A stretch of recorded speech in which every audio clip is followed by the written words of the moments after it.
భగవద్గీత 12వ అధ్యాయం భక్తి యోగం. ఈ 12వ అధ్యాయంతో భక్తి షట్కం సమాప్తం అవుతుంది. 13 నుంచి జ్ఞాన షట్కం ప్రారంభం అవుతుందండి. షట్ అంటే 6. భగవద్గీతని 3 ఆర్లుగా విభజించినారు 18 అధ్యాయములు. కర్మ షట్కం, భక్తి షట్కం, జ్ఞాన షట్కం. వేదము కూడా కాండత్రయాత్మకంగా విభజించినారండి. సంహిత, బ్రాహ్మణము, ఉపనిషత్తు అని వేదం యొక్క సారమైనటువంటి భగవద్గీత కూడా 3గా డివైడ్ చేసినారు. ఇప్పుడు ఈనాటితో ఈ భక్తి షట్కం సమాప్తం అవుతుందండి. భక్తి యోగం అనే పేరు. మొట్టమొదట ఈ భక్తిని గురించి 1-2 విషయములు మనం తప్పకుండా తెలుసుకోవలసి ఉన్నాము. ఏమనగా, అనేక మంది ఏదో పూజలు, పునస్కారములు, తీర్థయాత్రలు ఇవన్నీ జరుపుతున్నారండి, జపాలు, తపాలు. కానీ శ్రీకృష్ణ పరమాత్మ ఈ అధ్యాయంలో ఏం చెప్పినారో కొంచెం బాగా విచారణ చేయండి. సామాన్య భక్తి అందరికీ తెలుసండి, విశేష భక్తి అందరికీ పరిచయం లేదు. ఈ అధ్యాయంలో చెప్పబడింది విశేష భక్తి అండి.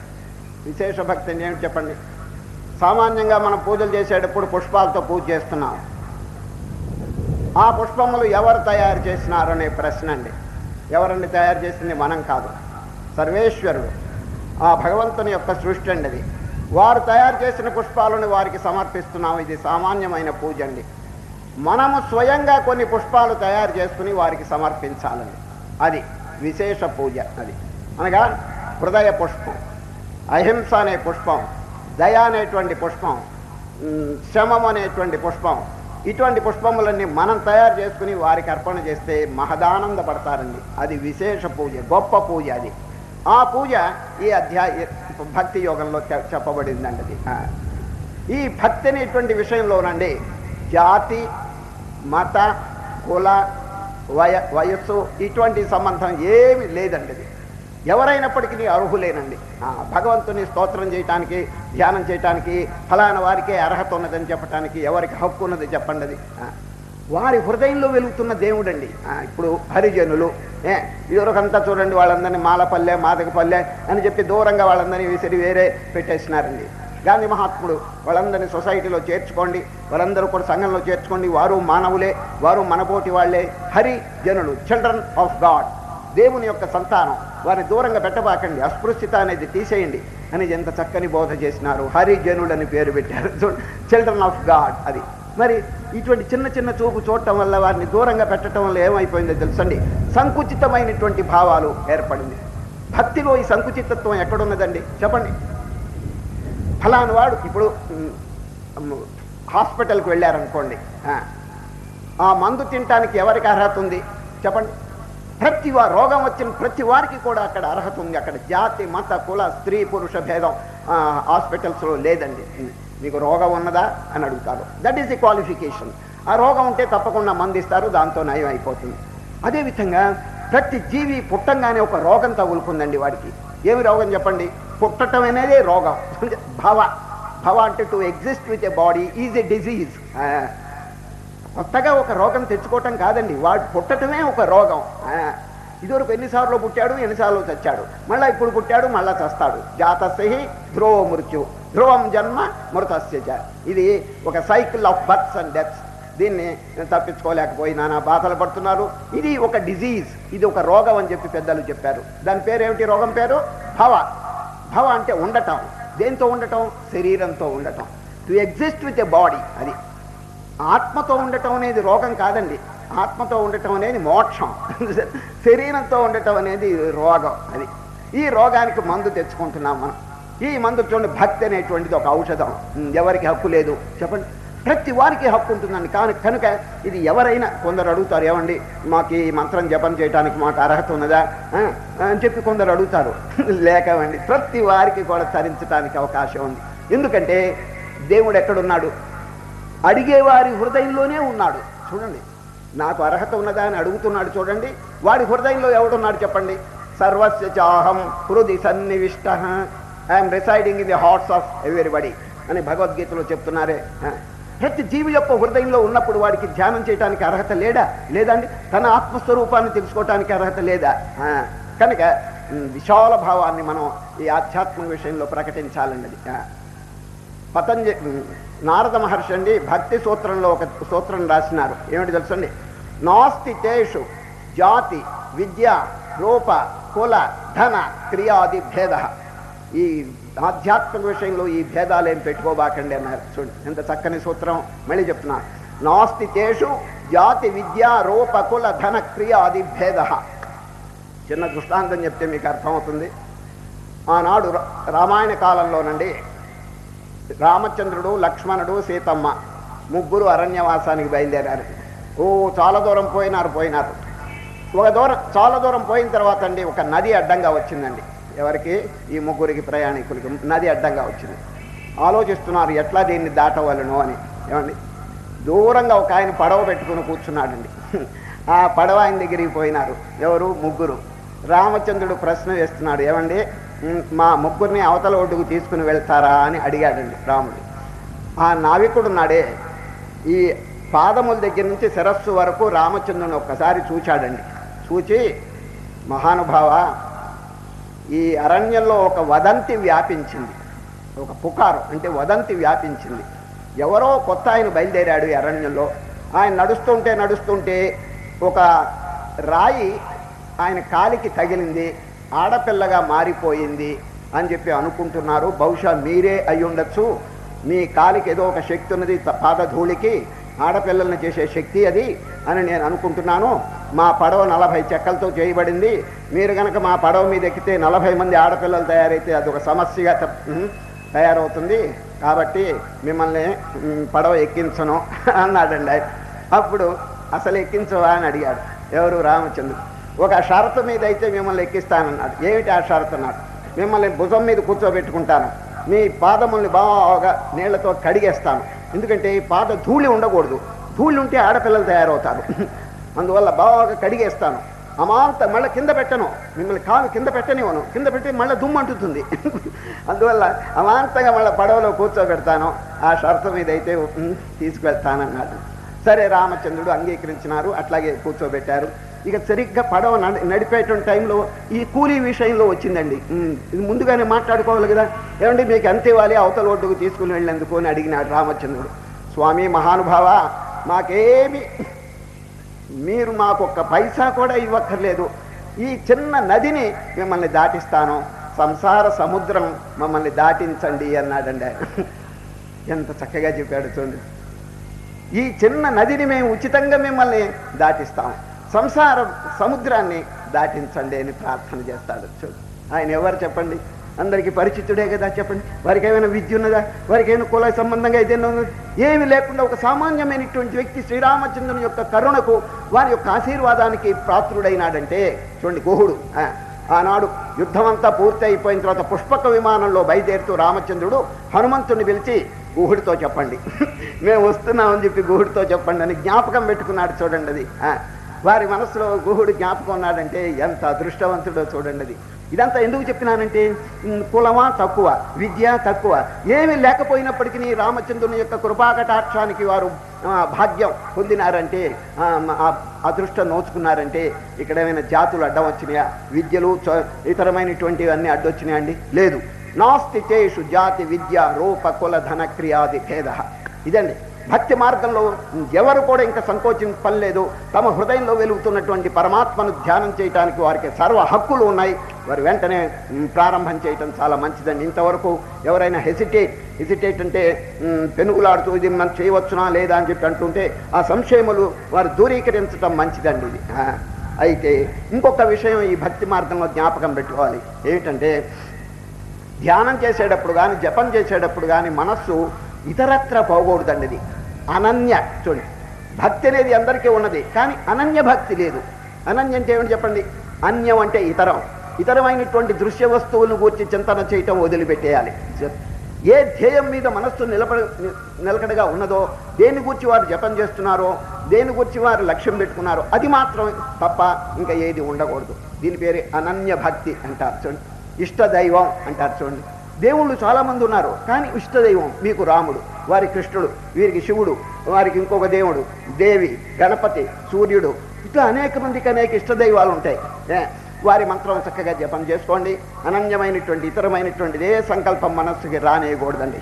ఏకాగ్రత అనేది చాలా ముఖ్యమండి. దానివల్ల ఏమిటంటే అద్భుతమైన ఫలితాలు లభిస్తాయండి. సరే, ఇప్పుడు సూర్యకిరణములు ప్రసరిస్తున్నాయండి.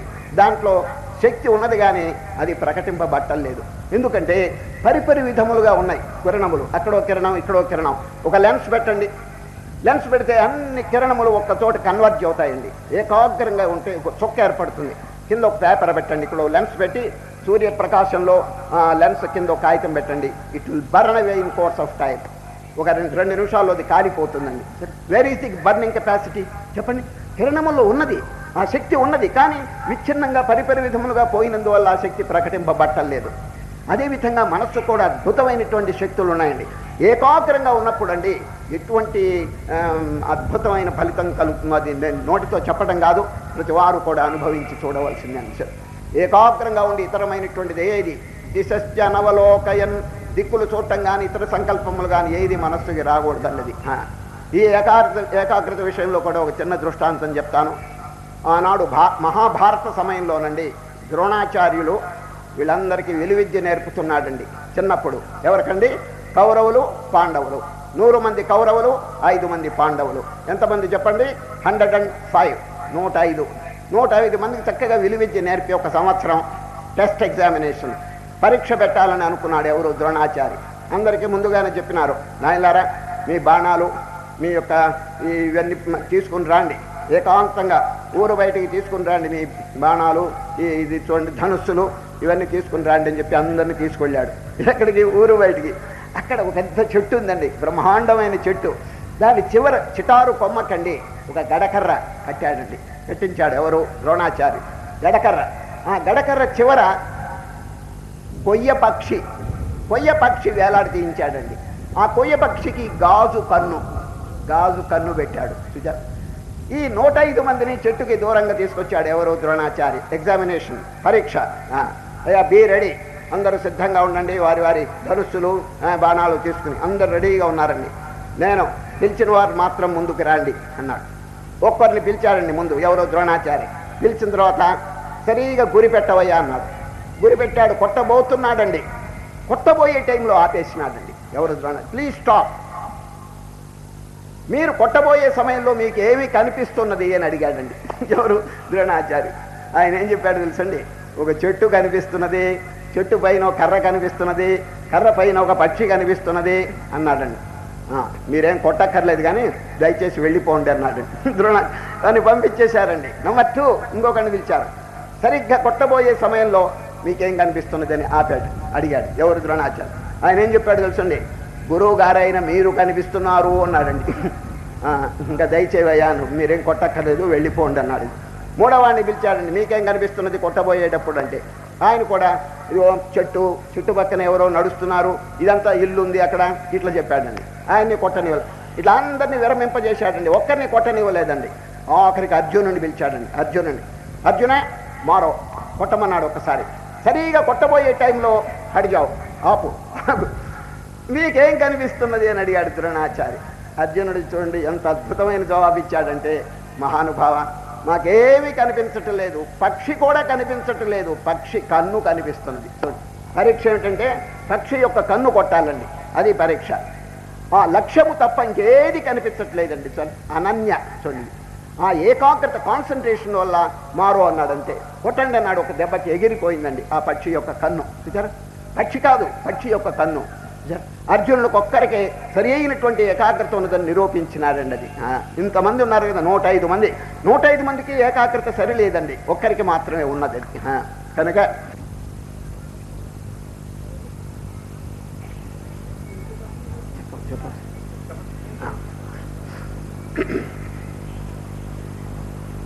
ఇప్పుడు అధ్యాయంలో ప్రవేశిస్తాము. 12వ అధ్యాయం భక్తి యోగం. భగవద్గీతలో ఉన్నటువంటి అధ్యాయములన్నిటిలో కల్లా చిన్నది, స్మాలెస్ట్ చాప్టర్. ఇటువంటిదే ఇంకొకటి ఉందండి, నంబర్ 15, 15వ అధ్యాయం పురుషోత్తమ ప్రాప్తి యోగం. ఈ 2 అధ్యాయములు భగవద్గీతలో స్మాలెస్ట్ చాప్టర్స్ అండి, చాలా చిన్నది. కాబట్టి మీ పిల్లలకు ఇంటి దగ్గర బాగా కంఠస్థం చేయించండి, చిన్న అధ్యాయములు కాబట్టి ఏదైనా శుభకార్యం ఏదైనా వచ్చినప్పుడు వారి చేత పిల్లల చేత చెప్పించండి. వేద ఘోష, ఇంట్లో జడమైనటువంటి మేళాలు ఇవన్నీ పెట్టుకుంటుంటారు. దానికంటే ఇది ఎంత గొప్పది చెప్పండి. సాక్షాత్ కృష్ణ పరమాత్మ యొక్క ముఖారవిందం నుంచి వెలువడినటువంటి దివ్య శబ్దం చూడండి, అమృత శబ్దం, వీణులకు ఎంతో విందుగా ఉండేటువంటి శబ్దం. దాన్ని మీ బిడ్డల చేత చక్కగా చెప్పించండి. ప్రతిరోజు కూడా అప్పుడప్పుడు ఏదైనా విశేష సమయంలో కానీ దీన్ని పారాయణం చేయించడం ఇవన్నీ చేస్తుండటం చాలా మంచిది. ఈ చిన్న అధ్యాయములు 12, 15 ఇది. ఏదైనా ప్రార్థన ఇవన్నీ చేయాలనుకుంటే 11వ అధ్యాయం ఉంది. నిన్న జరిగింది చూడండి, ఏకాదశి అధ్యాయం విశ్వరూప సందర్శన యోగం. అది అద్భుతమైనటువంటి ప్రార్థన. అది సన్యాసులకు కాషాయం ఇచ్చేటువంటి సమయంలో కూడా, అంటే తురీయాశ్రమం ఇచ్చేటువంటి సమయంలో ఈ 11వ అధ్యాయం పారాయణం చేస్తారండి. ఏది విశ్వరూప సందర్శన యోగం. ఇది ప్రార్థన సంబంధంగా అది చాలా గొప్పదండి. ఈ అధ్యాయంలో మొట్టమొదట శ్రీకృష్ణ పరమాత్మ ఏమి చెప్పలేదండి. అర్జునుడు ఒక చిన్న ప్రశ్న అడుగుతారు. విశ్వరూపం అంతా చూచినారు కదండి, వారికి ఒక సందేహం కలిగింది. కృష్ణ, ఒక స్వరూపాన్ని ధ్యానం చేసేవారు గొప్పవారా, లేక ఏ రూపం చూడకుండా మనస్సులో ఏ నిరాకార నిర్గుణ స్వరూపాన్ని ధ్యానం చేసేవారు గొప్పవారా? ప్రశ్న అందరికీ అర్థమైందండి. చూడండి, ఇప్పుడు పటం అక్కడ పెట్టుకోండి, పూజ చేస్తున్నారు కొందరు. అక్కడ ఒక మూర్తి, దేవాలయంలో ఒక విగ్రహం ఉంది, దాన్ని పూజ చేస్తున్నారు. ఈ సగుణ పూజ గొప్పదా, లేక కొందరండి అసలు ఎదురుగుండా ఒక వస్తువుని పెట్టుకోవటం కానీ ఇదంతా ఏ ఉండదండి, కళ్ళు మూసుకుని తమ యొక్క హృదయంలోనే ధ్యానం చేస్తుంటారు. తమ హృదయంలో ఆత్మ ఉన్నది కదండి, ఆ ఆత్మస్వరూపాన్ని గురించి చక్కగా నిరాకారం, నిర్గుణ, నిర్వికార, నిశ్చల ఆత్మస్వరూపాన్ని గురించి చింతన చేస్తుంటారు. వీరిద్దరిలో ఎవరు గొప్పవారు? అదండి ప్రశ్న. అందరు ఇటు సాకారమును అర్చించేవారా, నిరాకారమును ధ్యానం చేసేవారా? 2 తరగతులు వారు ఉన్నారు కదండి ప్రపంచంలో. వీరిద్దరిలో ఎవరు గొప్పవారు, శ్రేష్ఠులు అని అర్జునుడి గారికి ఒక సందేహం కలిగింది. ఏవం సతతయుక్తా ఏ భక్తాస్త్వాం పర్యుపాసతే ఏ చాప్యక్షరమవ్యక్తం తేషాం కే యోగవిత్తమా. దానికి శ్రీకృష్ణ పరమాత్మ రిప్లై వండర్ఫుల్గా ఉందండి, చాలా అద్భుతంగా ఉందండి. ఇప్పుడు ప్రపంచంలో మనం ఈ రేషియో ప్రపోర్షన్ కనుక జాగ్రత్తగా చూస్తే ఎవరెవరు ఎంతంత సంఖ్యలో ఉన్నారు అని చెప్పి చూస్తే ఈ సాకారమును పూజ చేసేటువంటి వారే 100కి 95% ఉన్నారండి. 100కి 95 మంది ఉన్నారు. ఏ ఒక్క 5 మంది నిరాకారమును కూర్చి ధ్యానం ఎక్కడో ఏకాంతంలో ఆశ్రమాల్లో కూర్చుని, మఠాల్లో కూర్చుని ఆ నిర్వికల్పమైనటువంటి స్వరూపాన్ని ధ్యానం చేస్తున్నారు. 5% అంటే 95% ఈ సాకారమునే. చూడండి, ఎక్కడ చూసినా గుళ్ళు, గోపురాలు, తీర్థస్థానాలు, పూజలు, పునస్కారం ఇవన్నీ కూడా బాహ్యంలో జరిగిపోతున్నాయి. సరే, ఇప్పుడు ఈ నిరాకారమే గొప్పదని చెప్పితే ఏమైపోతారు చెప్పండి? ఈ సాకారం వాళ్ళంతా 100కి 90 నిరుత్సాహపడిపోతారు. సరే, శ్రీకృష్ణ పరమాత్మ బాగా ఆలోచించి ఎవరికి దెబ్బ లేకుండా మధ్య తరగతిగా జవాబు చెప్పారండి. నాయనా అర్జున, ఇద్దరూ గొప్పవారే, కానీ శ్రద్ధతో ధ్యానం చేసేటువంటి వారు గొప్పవారు అన్నట్లు. శ్రద్ధ అనే దానికి వాల్యూ ఇచ్చారు అక్కడ. సార్, మయ్యావేశ్య మనో ఏ మాం నిత్యయుక్త ఉపాసతే శ్రద్ధయా పరయోపేతాస్తే మే యుక్తతమా మత. అర్థమైందండి? మళ్ళీ చెప్తున్నాను. మయ్యావేశ్య మనో ఏ మాం నిత్యయుక్త ఉపాసతే శ్రద్ధయా పరయోపేతాస్తే మే యుక్తతమా మత. అర్జున, సాకారం అయితే నిరాకారం అయితే 2 ఫలితాలు ఒకే ఫలితాన్ని ముందు కలుగు చేస్తుందండి. ఇప్పుడు సాకారం నిరాకారంలోకి తీసుకొస్తుంది, నిరాకారం నుంచి మోక్షం పొందుతాడు. సరే, కనుక సాకారం తక్కువ అని మనం ఎట్లా చెప్పగలం చెప్పండి? వారికి కూడా శ్రద్ధ, భక్తి ఇవన్నీ ఉంటే చక్కగా ఫలితాలు కలుగుతాయండి. ఏ నాటికైనా నిరాకారంలోకి వాడు తప్పకుండా ప్రవేశించి తీరతాడు. ఇప్పుడు ఎల్లప్పుడూ ఒక వ్యక్తి ఎలిమెంటరీ కోర్సులో ఉంటాడా చెప్పండి?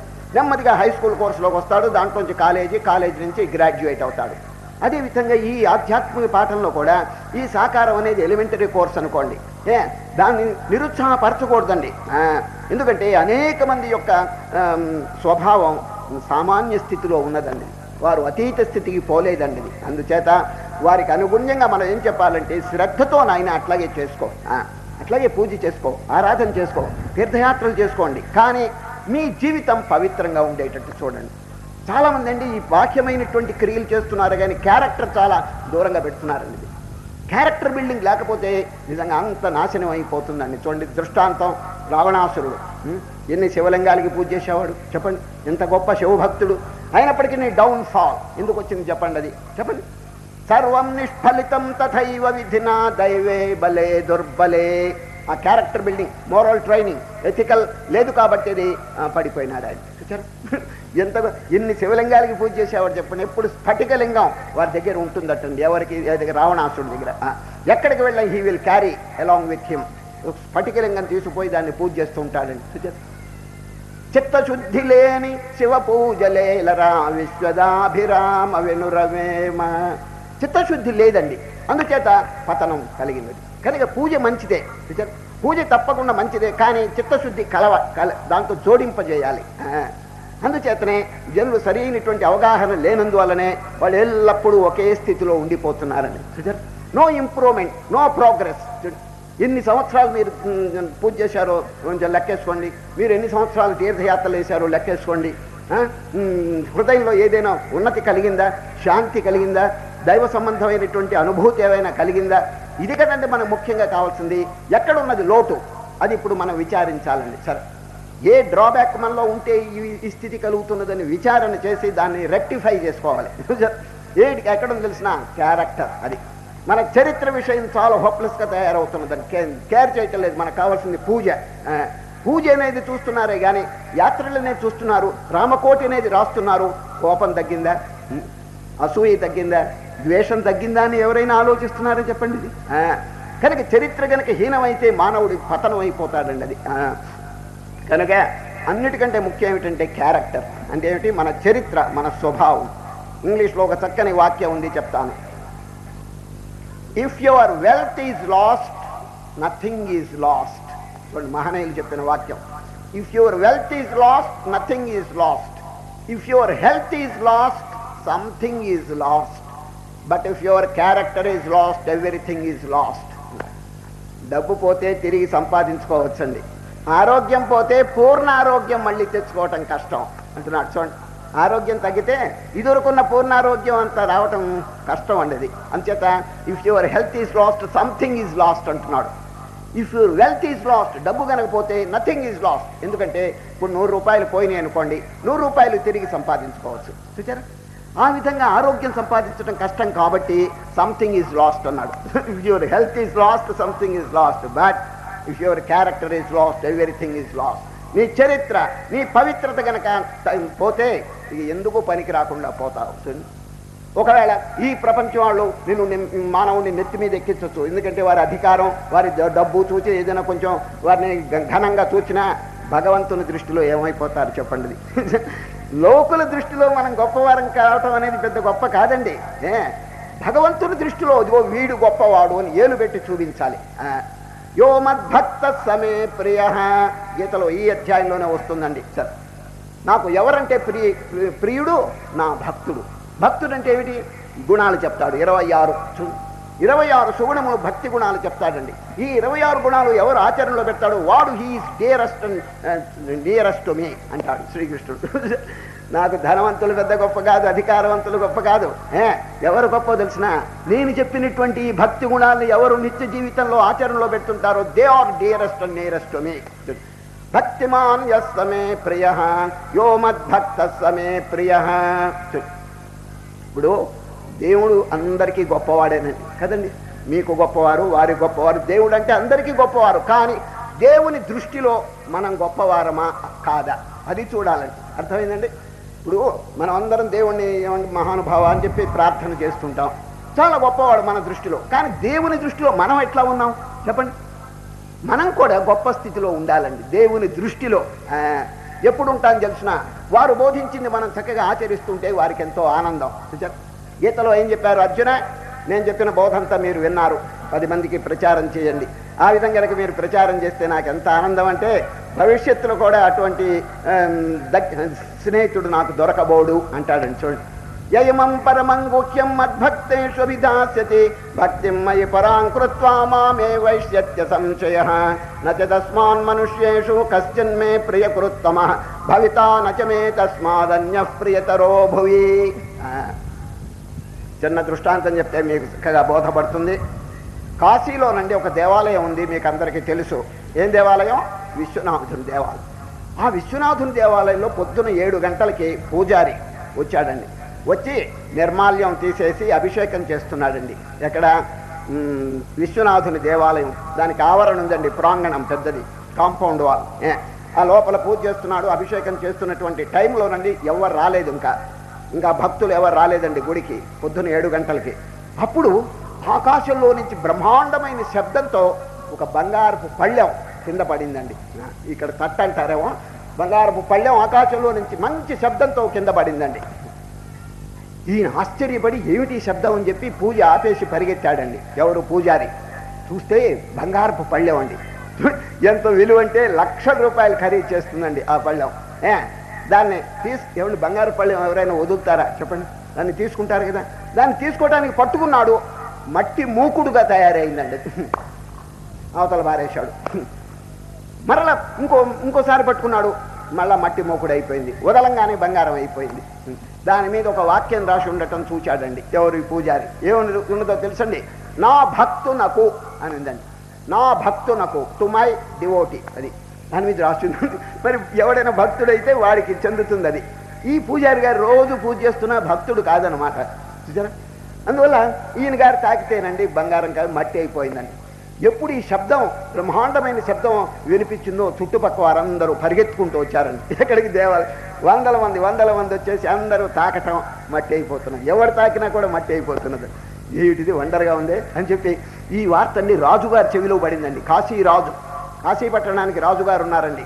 ఆయన చెవిలో, ఏమండో మీ దేశం లోపల, అంటే ఈ గుడి మీ దేశం లోపలే ఉంది కదండి విశ్వనాథుని దేవాలయం, అక్కడ ఆవరణలో ఆకాశంలోంచి బంగారం పళ్ళెం పడింది అని వార్త వచ్చిందండి.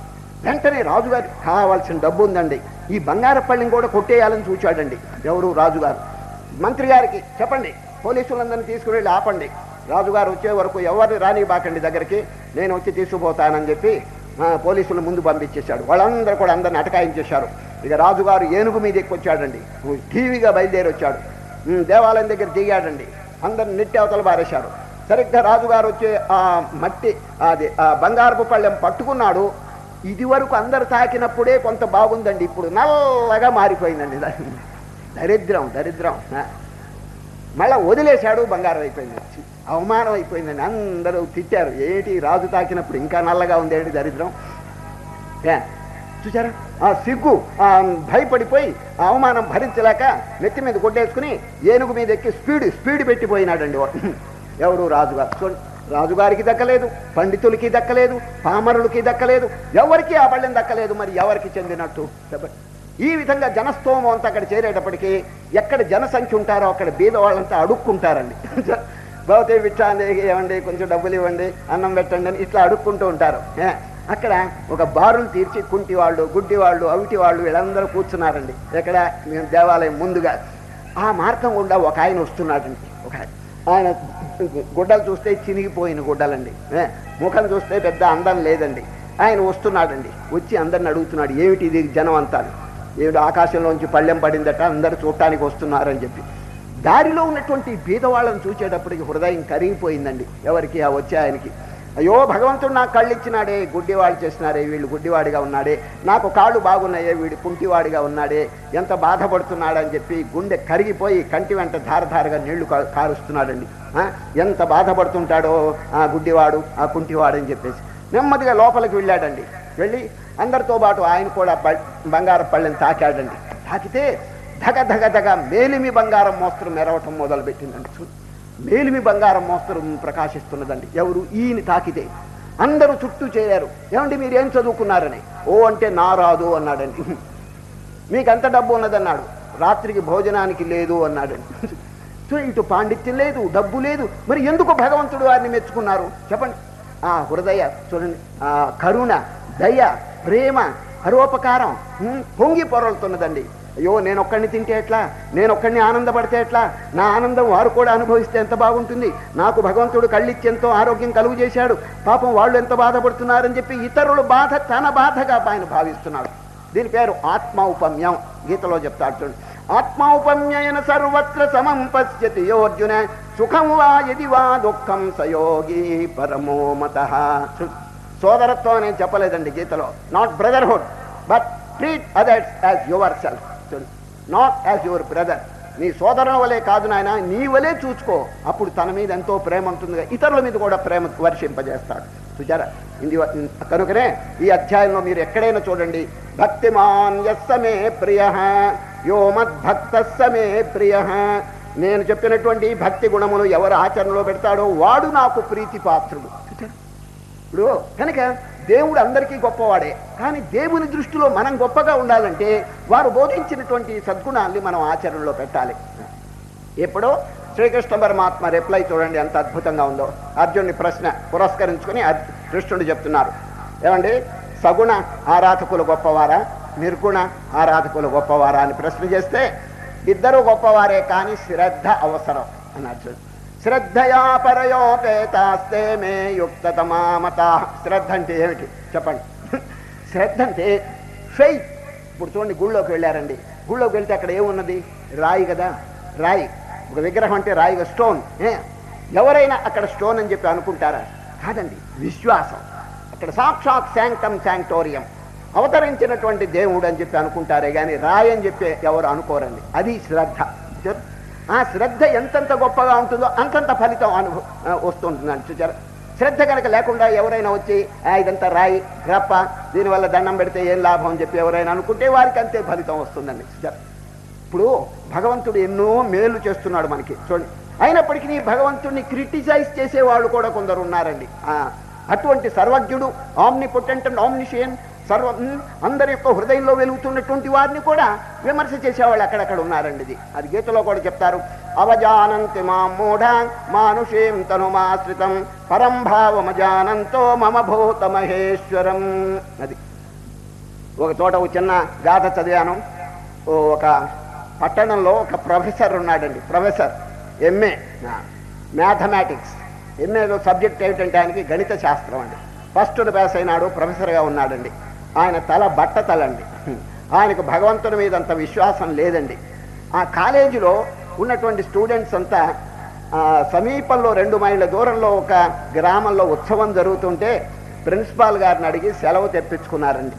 ఏమండి, 2 మైళ్ళ దూరంలో ఒక పెద్ద ఉత్సవం జరుగుతుంది, ఈరోజు సెలవు ఇప్పించండి అని విద్యార్థులందరూ ప్రిన్సిపాల్ గారు సెలవు తెప్పించుకున్నారు. అందరూ చూడటానికి వెళ్ళారు, ఉత్సవం చూడటానికి. ఈ బట్టతల ఆయన ఉన్నాడు చూడండి, మ్యాథమెటిక్స్ ప్రొఫెసరు. ఆయన దేవుడి మీద అంత విశ్వాసం లేదు, అయినప్పటికీ స్టూడెంట్స్ అంతా వెళ్తున్నారు, అక్కడ ఏం జరుగుతుందో చూస్తే మంచిదని నెమ్మదిగా బయలుదేరాడండి. ఎప్పుడు? మధ్యాహ్నం 12 గంటలకు బయలుదేరాడు. 4 మైళ్ళండి ఎండ, అదంతా ఎడారి ప్రదేశం, ఇసుక ప్రదేశం. దారిలో పోతుంటే కాళ్ళంతా మాడిపోయి వీళ్ళంతా చెమట పట్టేసి నీడ లేదండి, ఒక చెట్టు లేదు. దూరంగా ఒక చెట్టు కనిపించిందండి. చెట్టు కనిపిస్తే దాని వైపు వెళ్ళి కాసేపు విశ్రాంతిగా ఉన్నాడండి. ఆ చెట్టు ఏం చెట్టో తెలుసండి? మర్రి చెట్టు అండి. మర్రి చెట్టు పెద్ద బ్రహ్మాండమైన చెట్టు. కాసేపు విశ్రాంతిగా ఉంటే మంచిదని గుడ్డపరుచుకున్నాడండి. ఎవరు? ఎంఏ గారు. గుడ్డపరుచుకుని ఒక్కసారి అట్లా వాలాడు. వారి దృష్టి ఎక్కడ పడిందంటే చెట్టు మీద పడిందండి. చెట్టును చూచాడు, మర్రి చెట్టుకి సన్న కాయ కనిపించిందండి ఈయనకి. ఎవరికి? ఈ ప్రొఫెసర్ గారికి. మర్రి చెట్టు పెద్దదండి, చెట్టు పెద్దది కానీ కాయ చిన్నది. ఈయనప్పుడు వెంటనే ఆలోచించినాడు, నిజంగా దేవుడు గనక ఉంటే సన్నటి గుమ్మడి తీయకు ఇంతలో గుమ్మడికాయ పెట్టాడు.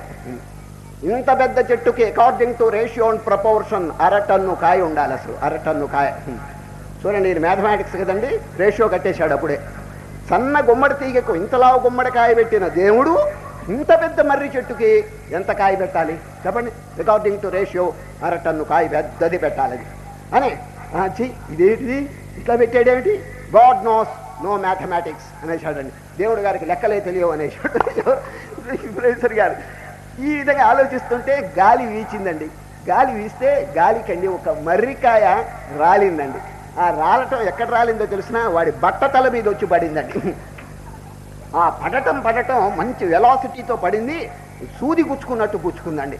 అప్పుడు అనుకున్నాడు, నిజంగా నేను అనుకున్నట్టు అరటన్ను కాయ అయితే నా బుర్ర రామార్పణం అయిపోయేది ఇప్పుడు. అప్పుడు అన్నాడు, God knows not only mathematics but morality also అన్నాడండి. దేవుడి గారికి లెక్కలే కాదు, కొంచెం నీతి నియమం కూడా ఉంది, ఎందుకంటే నాబోటి వాళ్ళని కాపాడాడు అన్నాడు. లేకపోతే బుర్ర పగిలి చచ్చేవాడు వాడు అంత కాయగా అనుకుంటే.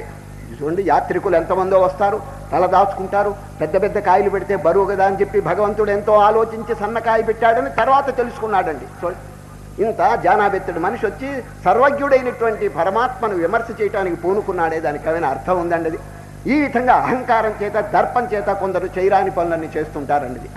భగవంతుని విమర్శ చేసే అధికారం మనకి లేదండి. అసలు జీవుడు ఎవరు చెప్పండి? కొంచెం ఈ అనంతమైనటువంటి విశ్వంలో లెక్క వేసుకుంటే కోటాను కోట్ల లైట్ ఇయర్స్, కాంతి సంవత్సరాల దూరంలో ఉన్నటువంటి నక్షత్రాలు, గ్రహాలు ఇవన్నీ కూడా లెక్క వేసుకుంటే అఖండమైనటువంటి శక్తి మనం కొలత వేయగలవండిది. ఎంత ఉన్నాడు చెప్ప, మన భూమి అసలు లెక్కలేదు, మన సూర్యుడే లెక్కలేదండి అది. అటువంటి సూర్యుడి దగ్గర మన భూమి చిన్నది కదా, భూమి దగ్గర మన దేశం చిన్నది కదా. అటువంటి జానాబెత్తుడు మనిషి దేవుని గురించి విమర్శ చేయాలని చెప్పి అనుకుంటాడు. ఎంత హాస్యాస్పదమైనటువంటి విషయం మీరు ఆలోచించండి. దేశము, కాలము, క్రియ మూడిటికి బద్ధుడండి జీవుడు. అర్థమైందండి? Time, space, causation. చూడండి, టైం అంటే 100 ఏళ్ళలో 70 ఏళ్ళలో అంతే వాడికి, తర్వాత బతకలేడు వాడు. He must fall down. దీనికి టైం. దేశం అంటే వాడు ఎత్తని చెప్పండి 5 అడుగులు 6 అడుగులు, ఇంకా 2 అడుగులు పెరగమని చెప్పండి, వాడిని పెరగలేడు.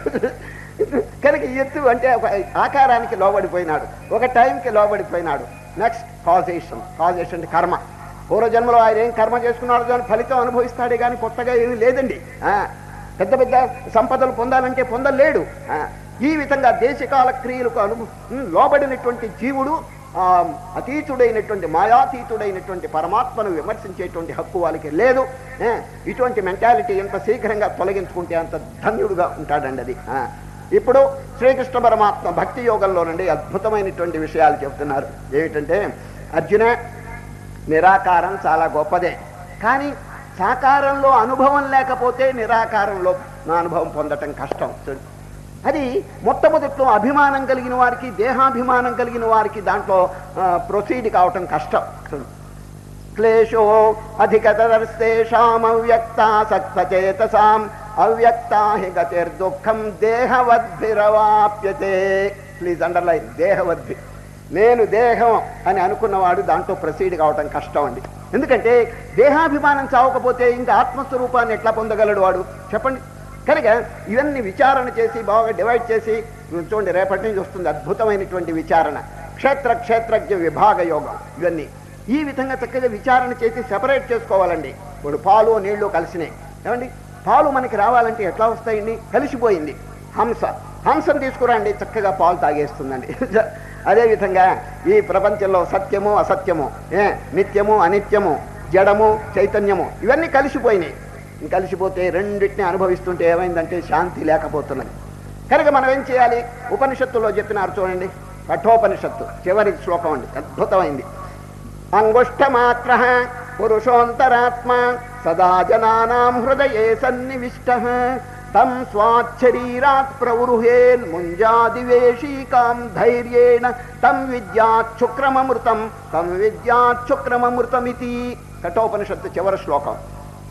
దర్భగడ్డిలోనండి పూజ చేసేటప్పుడు దర్భగడ్డి కావాలండి. అది ముంజగడ్డి లోపల ఉంటుందండి, ముంజగడ్డి. కనుక పురోహితులు నెమ్మదిగా ముంజగడ్డిని ఇట్లా తెరిచి ఆ దర్భగడ్డిని తుంచి పూజకి తీసుకుపోతారండి. సరే, ఆ ఉపమానం చెప్పారు. అది ఏ విధంగా ముంజగడ్డిలో దర్భగడ్డి ఇముడిందో అదేవిధంగా శరీరం లోపల ఆత్మ అనేది వికసిస్తుంది, ప్రకాశిస్తున్నది. బాగా విచారణ చేసి దాన్ని వేరు చేయాలి. చేసి ఆ లోపల సచ్చిదానంద స్వరూపంలో మనం తాదాత్మ్యం పొందటం నేర్చుకోవాలి. అదే మోక్షం. ఈ విధంగా మానవుడు విచారణ చేత తన స్వరూపం, నేను దేహం అని చెప్పి అనుకుంటే it's impossible to realise God. ఎవరు కూడా దేవుణ్ణి పొందలేరండి. నేను దేహం అని చెప్పి అనుకుంటే దేహాభిమానం చంపేస్తున్నదండి.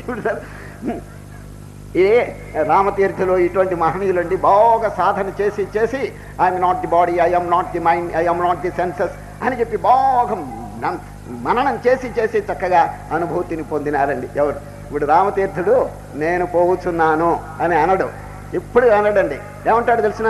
వీడిపోతున్నాడు. వీడిపోతున్నాడు అని అంటాడు. కనుక అంత సెపరేట్ చేసుకోవటం నేర్చుకుంటే ఎంతో ఆనందం కలుగుతుంది. చూడండి, ఈ రెండింటిని వేరు చేయటమే యోగం. విభాగం చూడండి, రేపటి నుంచి వచ్చేటువంటి ప్రతి అధ్యాయం పేరు విభాగం అని వస్తుంది. Please separate. ఇప్పుడు మీ ఇంట్లో మీరు రాత్రిపూట పండుకోబోతున్నారండి, ఎవడో వచ్చాడు కొత్తవాడు, ఏమండి ఈ రాత్రి మీ ఇంట్లో పండుకుంటాను అంటే మీరు ఒప్పుకుంటారా చెప్పండి? మీరు ఒప్పుకుంటారా చెప్పండి? వాడెవడో తెలియదు, మీరు ఎట్లా ఆశ్రయిస్తారు? నాయన పో, సత్రం, ఊళ్ళో సత్రాలు ఉన్నాయి, పోవయ్యా అంటారు.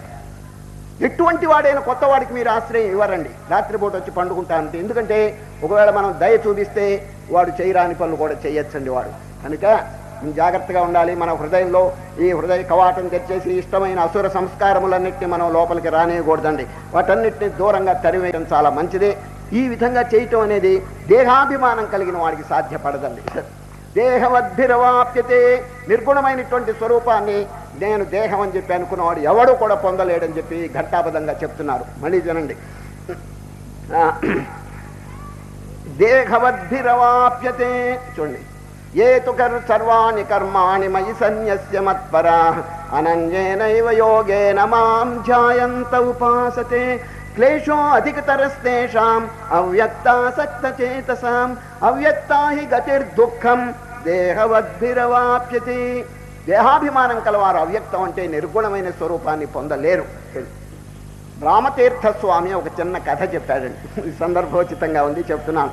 రామతీర్థస్వామి ఒక ఊళ్ళో ఒక శిల్పి ఉన్నాడండి. శిల్పి, ఆ శిల్పి విగ్రహములు ఎట్లా తయారు చేస్తాడో తెలుసండి, మోస్ట్ న్యాచురల్.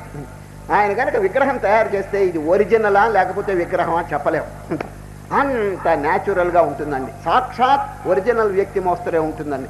అందువల్ల ఆయనకి పేరు ప్రఖ్యాతులు వచ్చింది, లక్షలు గడించినాడండి దానికి బట్టి. ఒకనాడు ఆయన వార్ధక్యం వచ్చేసింది, జ్యోతిష్కుడిని అడిగినాడండి, ఏమండి ఇంకా ఎన్నాళ్ళు బతుకుతాను నేను అని అడిగాడు. జ్యోతిష్కుడు ఆయన చెప్పింది పరమసత్యం అండి. జ్యోతిష్కుడు కరెక్ట్గా చెప్తాడు. చేయంతా చూసినాడు, ఫలాన్ రోజు అర్ధరాత్రి 1:30 గంటలకు మీకు మృత్యు వస్తుంది అన్నాడండి, మీరు మరణిస్తారు అన్నాడు. ఆయన ఏమనుకున్నాడంటే ఆ శిల్పి, ఎడతిరిగి చస్తాను, ఎడతిరిగి యముడు గారు వస్తారు, ఏదైనా కొంచెం ఒక ఉపాయం చేస్తే మంచిది అని చెప్పి ఆలోచించి, ఇంకా టైం ఉన్నదండి, ఇంకా 5 నెలలు ఉన్నది ఏది యముడు రావటానికి. ఈ 5 నెలలు ఏం చేశాడు తెలుసండి, తన మోస్తరు 9 విగ్రహాలు తయారు చేశాడండి. తన మోస్తరు, same height, same length and same bread, తన మోస్తరు మోస్ట్ న్యాచురల్గా విగ్రహాలు తయారు చేసి ఇంట్లో పండబెట్టాడండి. ఎవరు? ఈ శిల్పి. పండబెట్టి సరిగ్గా టైం ఉన్న చూడండి, 1:30 గంటకి చస్తావని చెప్పలేదు, 5 నెలలు అయిన తర్వాత ఆ రోజున సరిగ్గా అర్ధరాత్రి 1:30 గంటకి ఏం చేశాడు తెలుసండి శిల్పి, ఈ 9 విగ్రహాల మధ్య వాడు కూడా పండుకున్నాడండి. పండుకుని అన్నిటి మీద దుప్పట్లు కప్పేశాడండి. రాని యముడు వస్తాడు, ఇంకేం చేస్తాడో చూస్తాడని మొదటి దుప్పటి ఎత్తాడండి. సరిగ్గా యముడు గారు వచ్చేశారు. పాశం తీసుకుని వచ్చాడు. మొదటి దుప్పటి తీశాడు, రెండో దుప్పటి తీశాడు, ఇద్దరు ఒక మోస్తరే ఉన్నారండి. మూడో దుప్పటి తీశాడు, రామరామ ఇదేమిటి అందరూ ఒకే రకంగా ఉన్నారు, ఎవడి మెళ్ళో పాశం వేయాలో అర్థం కాక తెకమక పడుతున్నాడు ఎవరు? యముడు గారు. చూడండి, వారి యొక్క సిద్ధాంతం ఏమిటంటే అనవసరంగా ఒకరి మెళ్ళో వేయాల్సింది ఇంకొకరి మెళ్ళో వేయటం అనేది మంచిది కాదండి. అసలు వేయకుండా వెళ్ళటం మంచిదేమో కానీ అందువల్ల ఈ యముడు గారు ఆలోచిస్తూ 9 + 1 9 విగ్రహాలు ప్లస్ వీడు 10 కదా, 10 ఒక రకంగానే ఉన్నాయి, ఎవడి మెళ్ళో వేయాలి ఆలోచన చేస్తున్నాడు. మనం పొరపాటును వేస్తే అది యూనివర్సల్ గవర్నమెంట్ ఒప్పుకోదండి, పొరపాటు ఒప్పుకోదు, అంచేత కరెక్ట్గా వేయాలి, వీడేమో ఇట్లా చేసి పెట్టాడు అని ఆలోచించి నెమ్మదిగా అసలు ఎవరి మీద వేయకుండా పోతున్నాడండి. పోతూ దారిలో ఒక్క మాట అన్నాడండి ఎవరు? యముడు. వీడు అన్ని బాగా చేశాడు కానీ ఒక్క పొరపాటు చేశాడు అన్నాడండి.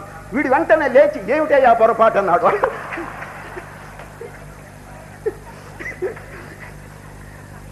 యముడు గారు వచ్చి నువ్వు లేవటమే ఆ పొరపాటు అన్నాడు. శుభ్రంగా పాశం వేసి ఈడ్చుపోయినాడండి. చూడండి, కొంచెం ఓర్చుకుంటే అభిమానం వస్తున్నాడు వాడు. నేను నేను నేను దేహం అని చెప్పి కొంచెం ఓర్చుకుంటే హాయిగా ప్రాణం దక్కేది కదా. చూడండి, కనుక శ్రీకృష్ణ పరమాత్మ చెప్పినారు అది దేహాభిమానం కలిగిన వారు ఎవరు కూడా మోక్షం పొందలేరు. చూడండి అనే నిరాకారమైనటువంటిది చాలా గొప్పదే, కానీ సాకారం కూడా కొంత బాగా అభ్యాసం చేసిన తర్వాత మాత్రమే దాంట్లోకి అభిమానం పోవాలను, అహంకారం చావాలను, అప్పుడు మాత్రమే వారికి దారిలో నిర్గుణము నిరాకారంలో ప్రవేశం కలుగుతుంది. అది కాలేజీ కోర్స్ అని చెప్పవచ్చండి. ఏది నిర్గుణ సంబంధమైందంతా నిరాకార సంబంధమైనంత కాలేజీ కోర్స్ అండి. ఎలిమెంటరీ కోర్సే వాడికి రానప్పుడు ఇంకా కాలేజీకి వెళ్ళే లాభం చెప్పండి. అంచేత చక్కగా ఈ సాకారమును పూజ చేయటం, అర్చన చేయటం, ధ్యానం చేయటం, తీర్థయాత్రలు చేయటం, రామకోటి రాయటం, ఇటువంటివన్నీ ముందు చక్కగా అభ్యాసం చేసి శ్రద్ధ, శ్రీకృష్ణ పరమాత్మ శ్రద్ధ అనేటువంటిది బాగా. అయితే సంశయములు ఇవన్నీ కూడా ఊరికి పెంచుకోకూడదండి. సరే, సంశయాత్మా వినశ్యతి, ఫెయిత్ ఉండాలండి. ఇప్పుడు కృష్ణ పరమాత్మ గీత చెప్పాడు కదా, మనకు ఇట్లా డౌట్లు రాకూడదు. కృష్ణుడు చెప్పాడా లేదా, ఇది ఆచరిస్తే మనకి శాంతి కలుగుతుందా లేదా, వ్యాసుల వారు అసలు రాశారా లేదా, అర్జునుడు ఉన్నాడా లేదా, ఇటువంటి సంశయాలు వద్దండి. ఎందుకంటే మహనీయులు చక్కగా రాసినప్పుడు మస్ట్ హ్యావ్ ఫెయిత్, అది ఉన్నాడనేటువంటి విశ్వాసం కలగాలి. ఈ ఆధ్యాత్మిక విషయంలో సంశయములు పెంచుకుంటే ఏమి ఉపయోగం లేదండి. ఈ సంశయం అప్పుడు మీరు అడగచ్చు, ఏమంటే సంశయాలు ఉండకూడదా, డౌట్స్ రాకూడదా అని మీరు అడిగితే దేర్ ఇస్ ఎ లిమిట్. ఒక లిమిట్ ఉందండి, డౌట్స్ రావచ్చు. గురువు చెప్పింది చక్కగా ఆచరించే వరకు కూడా డౌట్స్ను కొంచెం దూరంగా పెట్టండి. ఆచరించిన తర్వాత మీ డౌట్స్ నిజంగా ఏదైనా వస్తే అప్పుడు అడగండి. వివేకానంద అదే పని చేసినాడండి. మొదట్లో ఎన్నో ప్రశ్నలు అడిగాడు రామకృష్ణ పరమహంసని, ఓర్చుకుని పాపం ఎన్నో చెప్పారండి. ఆఖరికి మితిమీరి అడుగుతుంటే స్వామి వివేకానంద గారు ప్లీజ్ వెయిట్, నా దగ్గర 4 సంవత్సరాలు మీరు ధ్యానం చేయండి, సాధన చేయండి, ఆ తర్వాత మీకు ఏదన్నా డౌట్ వస్తే అడగండి అన్నాడు. 4 సంవత్సరాలు నోరు మూసుకుని ఏం అడగలేదండి వివేకానంద. 4 ఏళ్ళు అయిన తర్వాత ఇంకా డౌటే లేదండి. సరే, విద్యతే హృదయ గ్రంథి ఛిద్యంతే సర్వ సంశయా క్షీయంతే చాస్య కర్మాణి తస్మిన్ దృష్టే పరావరే. ఉపనిషత్తులు అన్ని సంశయములు తొలగిపోతున్నాయి. గీతలో అర్జునుడు చెప్పలేదండి, నా సందేహములన్నీ తొలగిపోయినని చెప్పి, నష్టోమోహ స్మృతిర్లబ్ధా త్వత్ప్రసాదాన్మయాచ్యుత స్థితోస్మి గత సందేహ కరిష్యే వచనం తవ. ఊరికే టూ మచ్గా ఈ డౌట్స్ పెంచుకోకూడదండి. ఒక చోట ఏం జరిగిందంటే, ఒక పల్లెటూరు వాడు ఊరు ప్రయాణానికి బయలుదేరాడండి. గుడ్డలన్నీ మూట నెత్తిన పెట్టుకుని దిగాడండి. ఇల్లు దిగితే అడుగు పెట్టాడో లేదో వీధిలో ఒక కుక్క అడ్డంగా వచ్చిందండి. వాడికి అన్ని అనుమానాలు, అన్ని ఇది శకునాలంటే వాడికి ఇదండి. కుక్క ఇట్లా అడ్డంగా పోయేటప్పటికి ఇది శకునం బాగుందో లేదో, నేను ప్రయాణం అయిపోతున్నానని అసలు ప్రయాణమే మానేశాడు. మూట తీసి ఇంట్లో బారేశాడు. జ్యోతిష్కుడి దగ్గరికి వెళ్ళాడు. ఏమయ్యా, ఎవరైనా ప్రయాణానికి మొదలు పెడుతుంటే కుక్క కుడి నుంచి ఎడమకి రావటం మంచిదా, ఎడమ నుంచి కుడికి రావటం మంచిదా అన్నాడండి. ఆయన చెప్పినాడు జ్యోతిష్కుడు, మా జ్యోతిష్కంలో గురుడు, బుధుడు, శుక్రుడు, రాహువు, కేతువు కానీ కుక్కలు లేవయ్యా అని చెప్పాడండి. ఏటే జ్యోతిష్కం ఉన్నారు. ఇంకో జ్యోతిష్కుడి దగ్గరికి పోయినాడు. ఏమండి, ప్రయాణం మొదలు పెడుతుంటే కుక్క కుడి నుంచి ఎడమకి రావటం మంచిదా, ఎడమ నుంచి కుడికి రావటం మంచిదా అంటే మీద పడి కరవకపోతే మంచిది అన్నాడండి. లేకపోతే ఏంటండి సిల్లీ క్వశ్చన్స్ అండి ఇవన్నీ. ఇటువంటి పెట్టుకుని ఎంత నాశనం చేసుకోకూడదండి. ఆధ్యాత్మిక క్షేత్రం గంభీరమైన క్షేత్రం అండి. ఇది కేవలం ఎక్స్పీరియన్స్కి సంబంధించిందండి. గురుదేవుడు చక్కగా అనుభూతిని పురస్కరించుకుని మనకి బోధిస్తున్నారు. ఉపనిషత్తులన్నీ మహర్షులందరూ చక్కగా అనుభూతిని మేళవించి మనకి బోధిస్తున్నారు. Let us have some faith. ఒక విశ్వాసం కలిగి ప్రొసీడ్ అవుతాం. ఆఖరికి తెలియకపోతే అప్పుడు మనం ప్రశ్న చేయాలి, అంతేగాని అంతవరకు నోరు తెరవకూడదండి. ఇప్పుడు శ్రీకృష్ణ పరమాత్మ చూడండి, ఉద్ధరిస్తాను ఈ జనులను, నేను సంసార సముద్రం నుంచి ఉద్ధరిస్తాను అని చెప్పినాడు. ఎవరిని? తేషాం అన్నాడు. తేషాం అంటే వారిని సంసార సముద్రంలో మునిగిపోకుండా నేను ఉద్ధరిస్తాను. ఎవరో చూడండి. తేషాం అహం సముద్ధర్త మృత్యు సంసార సాగరాత్ ఏతు సర్వాణి కర్మాణి మయి సన్యస్య మత్పరా అనన్యేనైవ యోగేన మాం ధ్యాయంత ఉపాసతే. ఎవరు అనన్యమైనటువంటి చిత్తంతో నన్ను ధ్యానం చేస్తున్నారో వారిని నేను సంసార సముద్రంలో మునిగిపోకుండా లేవకొడతాను. పైన విశేషణం చెప్పాడండి, మళ్ళీ చెప్తున్నాను. ఏతు సర్వాణి కర్మాణి మయి సన్యస్య మత్పరా అనన్యేనైవ యోగేన మాం ధ్యాయంత ఉపాసతే తేషాం. వారిని ఏం చేస్తాను? అహం సముద్ధర్త మృత్యు సంసార సాగరాత్. వారిని అంటే ఈ భక్తి గల వారిని, అనన్యమైన చింతనతో ధ్యానం చేసేవారిని మృత్యు సంసారం నుంచి లేవకొడతాను అన్నారు. ఏమిటి మృత్యు సంసారం?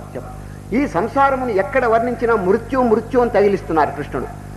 మొన్న ఒకసారి చెప్పినారండి మృత్యు సంసారం అని, మళ్ళీ ఇక్కడ ఒకసారి చెప్పినారు. ఏమిటిది? సంసారం మంచిదే. చూడండి, ఇప్పుడు ఇంట్లో అందరూ క్షేమంగా ఉన్నారు కదా. చూడండి, అన్ని చక్కగా సంపదలు బాగున్నాయి, పిల్లలు చక్కగా మంచి స్వభావంతో ఉన్నారు, భార్య అనుకూలవతిగా ఉంది, అన్నీ బాగున్నాయండి. అకస్మాత్తుగా ఎవడో చనిపోతాడు. చూడండి, చనిపోయేప్పటికీ పిచ్చెక్కిపోయినట్టంతా ఇదైపోతుందండి చూసారా. మనసుకి షాక్, మెంటల్ షాక్ కలుగుతుంది. ఎందుకంటే he is not prepared for the death. ఇట్లా జరుగుతుందని వాడు ముందు అనుకోలేదు, అందుచేత షాక్ తగిలిందండి. కనుకనే శ్రీకృష్ణ పరమాత్మ ఆయన jump in to the future. నిన్న చెప్పలేదండి, ద్రోణుడు చనిపోయినాడు, భీష్ముడు చనిపోయినాడు, కర్ణుడు చనిపోయినాడు, ఇంకా యుద్ధం మొదలు పెట్టలేదు. ఎందుకు ఈ శవాలు చూపించాడు చెప్పండి? You must think over the future. భవిష్యత్తులో ఇవన్నీ జరుగుతాయి అనేటువంటి విషయం, దాని గురించి తప్పేమిటండి? ఎడతిరిగి జరుగుతాయి, తప్పండి. జరిగేటువంటి దాన్ని మర్చిపోవాల్సిన అవసరం ఏమొచ్చిందో చెప్పండి. ఇది మర్చిపోతే ఒకవేళ అవన్నీ ఆగిపోకూడదు, అది మంచిది కాదు అని అంటారు. సరే, అది ఆగుతుందా? నువ్వు తలంచనంత మాత్రం చేత ఆగుతుందా? ఒక ఊళ్ళో జరిగిన విషయం. ఒక పండితుడండి, కుటుంబం పెద్దదండి, కొడుకులు కోడళ్ళు అందరు ఉన్నారు. ఒకనాడు పొద్దున్నే లేవంగానే తలుపు తెరిచారండి ఆ కుటుంబం వాళ్ళు. ఆ తలుపు మీద ఎవడో రాసి పెట్టాడండి రాత్రి. ఏమిటి రాశాడు తెలుసండి? ఈరోజు రాత్రి మీ ఇంటిలో దొంగతనం చేస్తాను అని రాసి పెట్టాడండి. వాడు ఎంత ధైర్యంగా, ఈరోజు రాత్రి మీ ఇంట్లో దొంగతనం చేస్తాను అని రాసి పెట్టాడు. చేవరాలు పెట్టాడు, ఏదో ఆకాశరామన్న పేరు పెట్టాడండి. ఇక అందరూ భయపడిపోయినారు. ఈరోజు రాత్రి తప్పకుండా వాడు ఎవడో వచ్చి ఇక్కడ రాసి పెట్టాడు కాబట్టి దొంగతనం చేస్తాడు, ఏమి చేయాలని కుటుంబ సభ్యులంతా ఒక సమావేశం చేశారండి. సరే, ఆ కుటుంబంలో అవ్వ అంటే ముసలమ్మ ఉందండి, పరమ చాదస్తం, 10 సార్లు స్నానం, 20 సార్లు మడి. తర్వాత కొడుకు, ఆయన పండితుడు, కోడళ్ళు అందరూ మడి ఆచారం పెద్ద ఇదండి. వాళ్ళందరూ సమావేశమైనారు. ఏం చెయ్యాలి?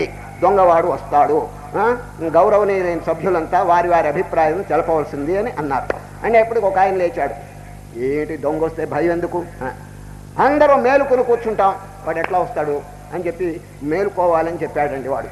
ఇంకొకడు అన్నాడు, నువ్వు మేలుకో, నిద్రపో, వాడు ఎడితిరిగి కొట్టేసో ఏదో చేసిపోతాడు, నువ్వు మేలుకున్నంత మాత్రం చేత వాడు పారిపోడు అని చెప్పి కర్రలు కట్టెలు దగ్గర పెట్టుకుంటే మంచిదని వాడు సలహా ఇచ్చాడండి. ఇంకొకడు ఏమన్నాడంటే, ఏవి కట్టెలొద్దు పాడొద్దు, తలుపులు తాళాలు వేసేయండి, అన్ని తలుపులు గేట్లు ఇవన్నీ బాగా తలుపులు వేసేస్తే వాడు ఎట్లా వస్తాడని చెప్పి ఇంకొక ఆయన. ఇంకోటి అన్నాడు, ఎన్ని తలుపులు వేసినా వాడు బద్దలు కొట్టుకొస్తాడే అని ఇంకొకడు అన్నాడు.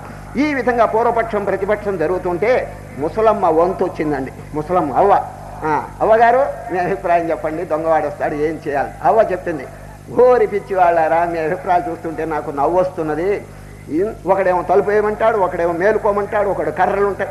ఏమొద్దు, తలుపులు తెరిచిపెట్టేయండి, అందరూ నిద్రపోండి, కర్రలు కట్టెలు ఏది పెట్టుకోబాకండి, కానీ తలుపులకి కిటికీలకి మడిబట్టలు కట్టండి అన్నదండి. మడిబట్టలు, దొంగ మడిబట్టలు తాకడు, మడిబట్టలు కడితే చూసి వెళ్ళిపోతాడు వాడు. చూడండి, చాదస్తం మనిషి. మడిబట్టలు తాకకూడదనేది మంచిదే, మరి దొంగకేం పట్టిందండి? మరి ఏదో పెద్ద మనిషి, ఆమె చెప్పింది చేయకపోతే ఆమె కోపడుతుందని అందరూ దానికి అంగీకరించి ఆ రోజు అందరూ నిద్రపోయినారు. తలుపులు గిలుపులు తెచ్చిపెట్టారు, తలుపులకి అన్నిటికీ మడిబట్టలు కట్టారు, హాయిగా నిద్రపోయినారండి.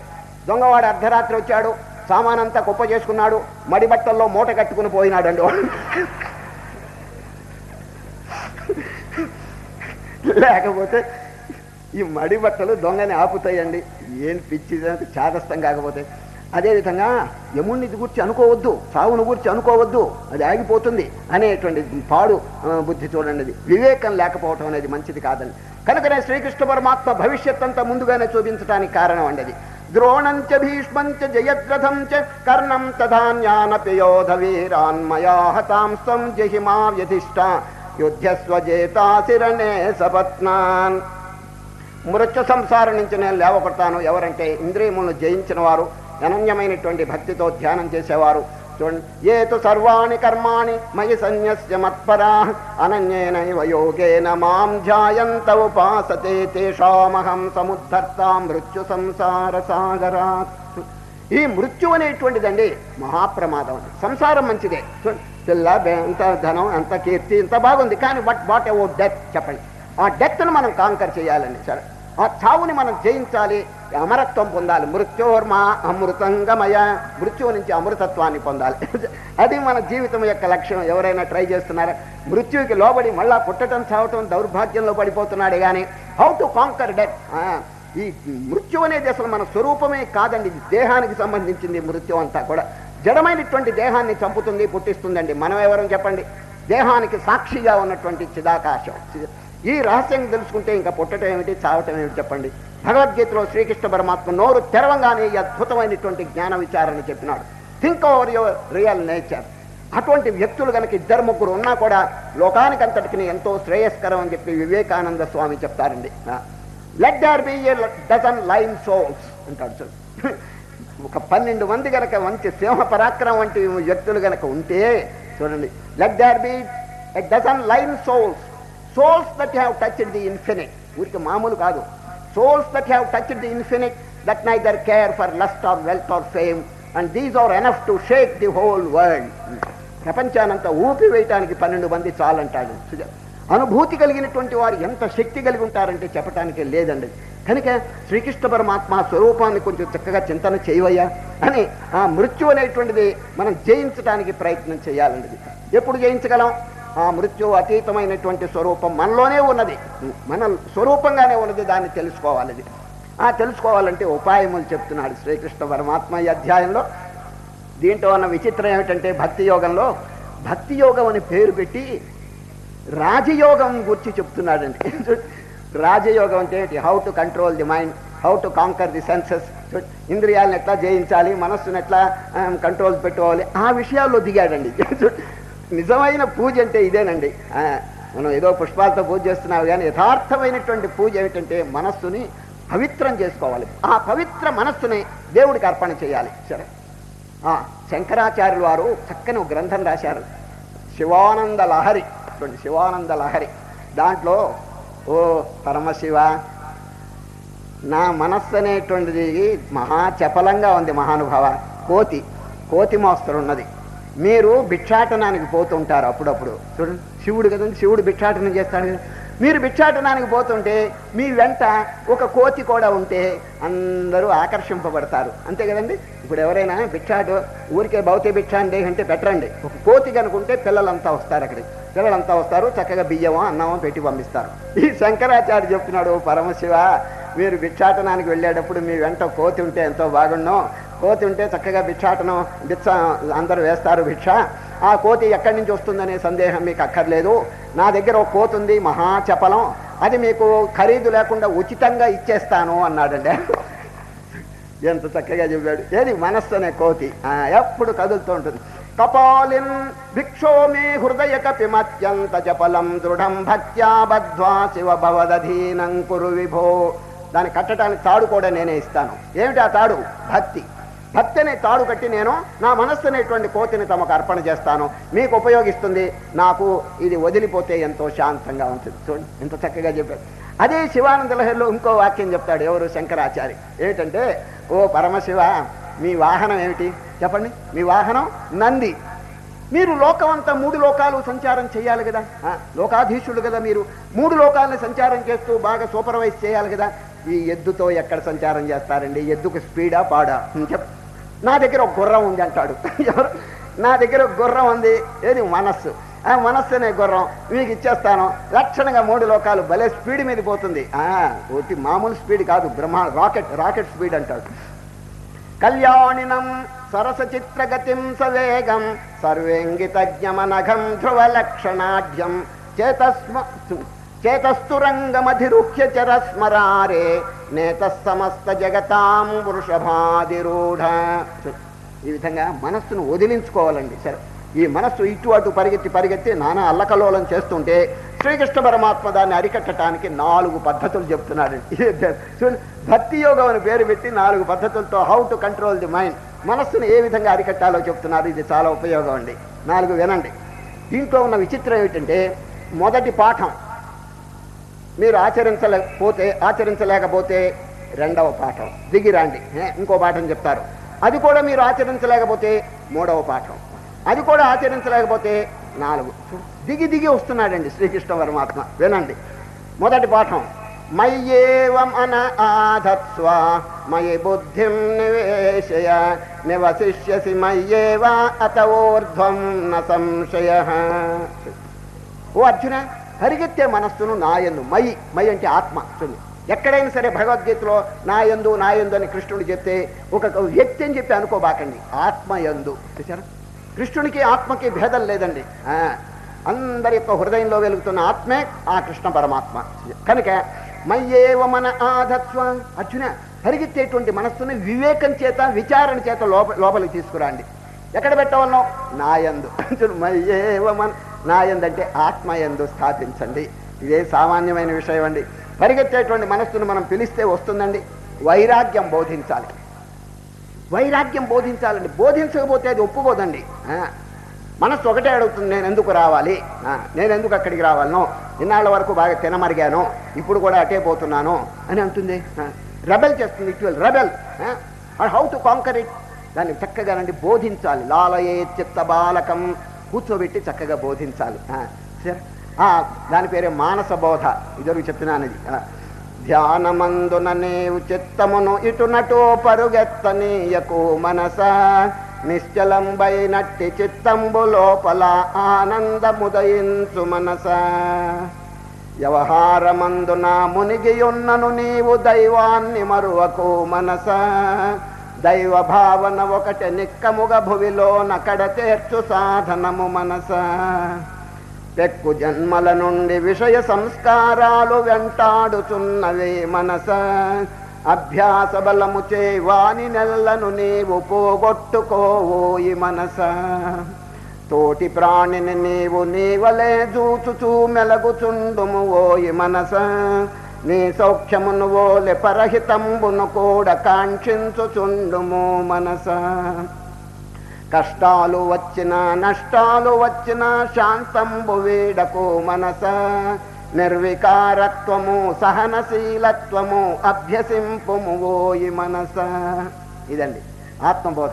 చక్కగా బుజ్జగించి దాన్ని లోపరుచుకోవాలండి. ఊరికి హఠం పనికిరాదండి. ఇద్దరు చాలాసార్లు మీకు చెప్తున్నాను. హఠంతో మనస్సు లొంగదండి, హఠంతో తిరగబడుతుంది. ఇంకా లోలయే చిత్తబాలకం. ఈ యుక్తుల చేత ఉపాయముల చేత మనస్సును బోధ చేత లొంగ తీసుకోవాలి. అన్నిటికంటే ముఖ్య సాధన ఏమిటి? వైరాగ్యం. శ్రీకృష్ణ పరమాత్మ ఇదివరకు 2 ఉపాయములు చెప్పారు. How to conquer the mind, అభ్యాసము, వైరాగ్యము. Practice, renunciation. ఈ వైరాగ్యం కనుక లేకపోతే అది లొంగదండి. ఎందుకంటే అనేక జన్మలు బాగా ఇటు తిని అటు తిని తాగి గంతులేసి ఇచ్చేసిందా, ఇప్పుడు రమ్మంటే రాదండి. దానికి బోధించాలి. ఓ మనస్సా, 3 నాళ్ల ముచ్చట్లు ఎంతో రాజులు అనుభవించారు, చేశారు, నువ్వు అనుభవించావు. ఇదివరకు ఎన్ని జన్మలో తిన్నావు, తాగినావు, ఏవైనా శాంతి దొరికిందా, ఏవైనా సంతృష్టి పొందినావా, భగవంతుని తెలుసుకున్నావా, అమూల్యమైన మానవ జన్మను ఎందుకు పోగొడతావు అని చక్కగా హితబోధ చేయాలండి. అప్పుడు అది లొంగుతుందండి వైరాగ్యం చేత. పూర్వకాలం ఒక రాజు ఉన్నాడండి. ఆయన పేరు మీకు అందరికీ తెలుసు, భోజరాజు. ఆ భోజరాజు ఆస్థానంలోనండి అనేక మంది పండితులు కూడా ఉన్నారండి. కానీ ఒక పండితుడికండి సంతానం ఎక్కువ అండి. వారిని ఈ భోజరాజు ఇచ్చే జీతం ఆయనకి చాలలేదండి. చాలకపోతే ఒక దుర్బుద్ధి కలిగిందండి. ఒకనాడు ఆయన ఆస్థానంలోనే తిరుగుతుంటాడు ఈ పండితుడు. ఆస్థానంలో ఏం పడి ఉంటాయి తెలుసండి? వజ్రములు, వైడూర్యములు, బంగారపు చెంబులు, వెండి చెంబులు, ఇవన్నీ పడి ఉంటాయండి అక్కడ అంతఃపురంలో, ఇక్కడ అక్కడ. వీరికి దుర్బుద్ధి ఏమిటంటే, ఒకనాడు అర్ధరాత్రి ఈ భోజరాజు ఇంట్లో ప్రవేశించి 2 బంగారపు చెంబులు కానీ 2 వెండి చెంబులు 2 ఆభరణాలు తీసుకుంటే 5 ఏళ్ల వరకు తక్షణంగా నా కుటుంబం జరిగిపోతుంది అని దుర్బుద్ధి కలిగిందండి. అది దుర్బుద్ధి కలిగి అక్కడే తిరిగేవాడు కదండి, అన్నీ తెలుసునండి ఉపాయములు, ఏ దారి గుండా వెళ్తే మనం దొంగిలించవచ్చునని. అర్ధరాత్రి వాళ్ళందరూ నిద్రపోతున్నారు భోజరాజు ఆస్థానంలో. సరిగా బయలుదేరాడు, ఒక సంచి తీసుకున్నాడండి. ఈ పండితుడు బయలుదేరి ఒక బంగారపు చెంబు ఉంది, అందరూ నిద్రపోతున్నారు. బంగారపు చెంబు తీసుకుని సంచిలో వేసుకోబోతుంటే గరుడ పురాణం జ్ఞాపకం వచ్చిందండి. గరుడ పురాణం దానిలో ఏం చెప్పబోతుంది? బంగారము ఎవరైనా దొంగిలిస్తే 1000 సంవత్సరాలు రౌరవంలో అవస్థపడాలి అని ఉందండి. దాంట్లో ఈయన అన్ని తెలుసండి, అన్ని కంఠస్థంగా వచ్చు ఈ పురాణాలు ఇవన్నీ. అందువల్ల చీచి ఏమిటి చిన్న చెంబు వల్ల 1000 సంవత్సరాలు రౌరవ నరకం ఎవరని పారేశాడు అవతల. అసలు చెయ్యి మనకు వద్దని. మళ్ళీ ఇల్లు జ్ఞాపకం వచ్చింది, వీళ్ళందరినీ ఎట్టా పోషించాలని. మళ్ళీ అనండి అక్కడ వెండి చెంబు తీసుకుని లోపల వేయబోతున్నాడు. మళ్ళీ దానికి ఒక ప్రమాణం అండి, పద్మ పురాణం జ్ఞాపకం వచ్చిందండి. రాత్రి అంతా ఇదేనండి, ఒక్కొక్క వస్తువు తీసుకోవటం, ఒక్కొక్క పురాణం అడ్డు రావటం. ఈ విధంగానండి ఆ వస్తువుల కింద వారేస్తున్నాడు. ఒక్క సంచిలో ఒక్క వస్తువు కూడా వేసుకోలేదు. ఈ విధంగా ఆలోచన జరుగుతుంటే రాత్రి అంతా తెల్లవారిపోయిందండి, కోడి పూసేసింది. ఇక అందరూ నిద్ర లేవబోయే టైంలోనండి పట్టుకుంటే దొంగ అని చెప్పి అరెస్ట్ చేస్తారని ఈ భోజరాజు పండుకున్న మంచం ఉన్న చూడండి, పెద్ద మంచం, దాని కింద దూరాడండి. ఈ పండితుడు దూరి నక్కి కూర్చున్నాడు. అందరు తెల్లవారిపోయింది, ఇక అందరు లేచారండి. లేస్తే ఇక చూడండి భోజరాజు గారు లేచి కూర్చున్నాడు పడక మీద. మహానుభావ పెద్ద రాజు కదండి. ఇక చూడండి హారతులు, సుందరమైనటువంటి స్త్రీలు హారతి పళ్ళెం పట్టుకుని వచ్చారండి అక్కడికి. ఏది వారికి హారతి ఇయటానికి. ఇటువైపు సామంత రాజులంతా చేతులు కట్టుకున్నారు, ఇటువైపు బంధువులంతా కూడా చేతులు కట్టుకుని నిలబడ్డారు, ఇటు సేవకులు, ఇటు వీళ్ళందరూ కూర్చుని నిలబడ్డారండి. ఆ టైంలో ఈ భోజరాజు గారు ఈ సంపద చూడండి, సుందరమైన స్త్రీలు, ఇటు సామంతరాజులు, ఇటు సైన్యం, ఇదంతా చూచేటప్పటికండి కవిత్వం పొంగి పొంగి వస్తున్నదండి. ఎవరికి? భోజరాజుకి కవిత్వం బాగా వచ్చండి, సంస్కృతం అనర్గళంగా మాట్లాడగలడు. ఎవరు? భోజరాజు. చేతోహరా యువ, ఒక శ్లోకం వచ్చేసిందండి, వినండి. 4 పాదాలు. మొదటి పాదం చేతోహరా యువతయ సుహృదోనుకూల. యువతయ సుందరమైనటువంటి స్త్రీలు నాకు హారతిస్తున్నారు. ఎంత గొప్ప స్థితి నాది అని అనుకుంటున్నాడు. చూడండి, మొదటి పాదం ఈ ఆడవాళ్ళని వర్ణించాడండి. చేతోహర, చిత్తమును హరించేటువంటి బ్యూటీ, వారి అందం చిత్తాన్ని హరిస్తున్నది. చేతోహర యువతయ సుహృదోనుకూల. మొదటి పాదం పూర్తయింది. రెండో పాదం సద్బాంధవాహ ప్రణయ గర్భగిరశ్చ భృత్యా. సేవకులంతా చేతులు కట్టుకున్నారు, బంధువులంతా ఎంతో వినయంగా ఉన్నారు. ఇది రెండవ పాదం. సద్బాంధవాహ ప్రణయ గర్భగిరశ్చ భృత్యా. కిటికీలో నుంచి చూచాడండి, కిటికీలో నుంచి సైన్యం అంతా కనిపించిందండి. గుర్రాలు, ఏనుగులు ఇవన్నీ శబ్దం చేస్తున్నాయి. గర్జంతి, మూడవ పాదం. గర్జంతి దంతి నివహాస్తరలాస్తురంగా. తురంగా గుర్రాలు ఇవన్నీ కూడా సగిలిస్తున్నాయి అని చెప్పాడండి నా మూడవ పాదం. ఇక 4వ పాదం చెప్పబోతుంటే ఈ మంచం కింద ఉన్నటువంటి పండితుడు కండి భావకవిత్వం పొంగి పొంగి వస్తున్నదండి. భావకవిత్వం ఈయన ఆపలేకపోయినాడండి. ఎవరో కింద కవి 4వ పాదం కింద నుంచి కేక వేశాడండి. ఎవరు? ఈ పండితుడు. ఏమిటో వినండి. సమ్మీలనే నయనయో నహి కించిదస్తి. కన్ను మూతపడిన తర్వాత ఇవన్నీ పెద్ద సున్నా అన్నాడండి ఒకటే మాట. చూడండి, కింద పండితుడు ఈయన 3 పాదాలు తన సైన్యాన్ని, తన స్త్రీలని, వీళ్ళని కొంచెం ఎంతో బ్రహ్మాండంగా వర్ణిస్తుంటే, సమ్మీలనే, ఓ రాజా ఇవన్నీ ఎంతవరకు ఉంటాయి? కళ్ళు తెరిచినంత వరకు. కళ్ళు మూసుకుంటే చస్తే అంటే చచ్చిపోతే ఇవైనా ఉంటాయా అని అడిగి, సమ్మీలనే నయనయో నహి కించిదస్తి. మరణానంతరం ఇవన్నీ ఎక్కడుంటాయి మహానుభావాన్ని కింద నుంచి కేక వేశాడు. వెంటనే భోజరాజు గారు ఎవరు కింద అన్నాడు. ఈ పండితుడు చేతులు కట్టుకుని బయటకు వచ్చాడండి.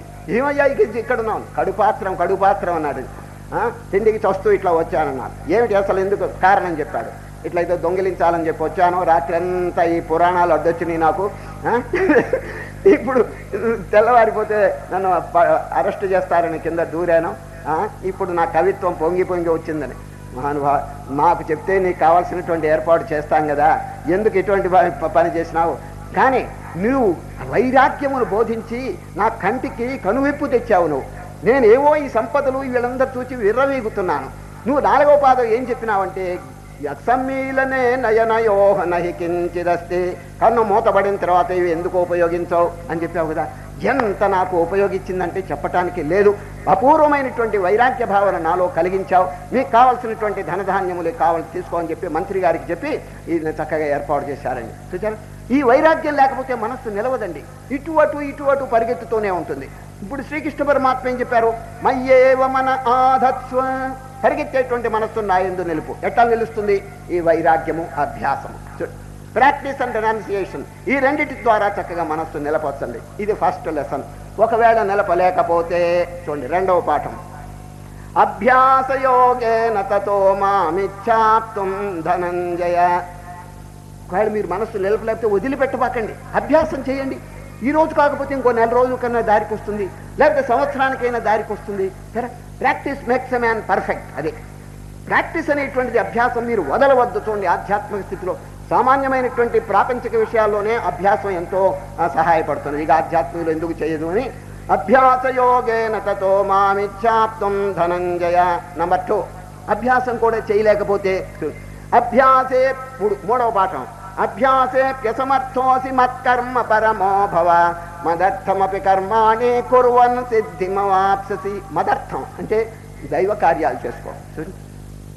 నీకు ఈ రాజయోగం అభ్యాసం కుదరకపోతే దైవ కార్యాలు చెయ్యి, పూజ చెయ్యి, పునస్కారం చెయ్యి, తీర్థయాత్ర చెయ్యి, జపం చెయ్యి, రామకోటి రాయి, ఇటువంటి ఏదైనా ఒక కార్యక్రమం పెట్టుకోండి అన్నాడు. ఎవరు? శ్రీకృష్ణ. దైవ కార్యం. ఆ దైవ కార్యం కూడా చేయలేకపోతే చూడండి, అథైతదప్య శక్తోసి కర్తం మద్యోగమాశ్రిత సర్వకర్మ ఫలత్యాగం తదకురుమితాత్మవాన్. సామాన్యుడు నడవటం, కూర్చోవటం, వ్యవహరించటం ఇటువంటి పనులు అయినా చేసినా కృష్ణార్పణం, రామార్పణం. ఆఖరికి పరమాత్మకు అర్పణ చేసేసి దైవార్పణ బుద్ధితో ఈ కార్యములు చేయమని చెప్పి 4వ సాధన చెప్పారండి.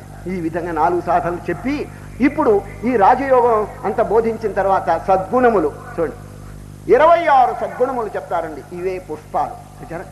భగవంతునికి మనం పూజ చేస్తున్నప్పుడు సామాన్య పుష్పాలతో చేస్తున్నాం, మంచిదే, కానీ చాలదు. Don't be satisfied. అది ఎవరు తయారు చేశారు చెప్పండి? అది భగవంతుడు తయారు చేశాడు. ఈ పుష్పాలు చామంతి పువ్వు, మల్లెపువ్వు, గులాబీ పువ్వు ఇవన్నీ కూడా భగవంతుడు సృష్టి చేసినారండి.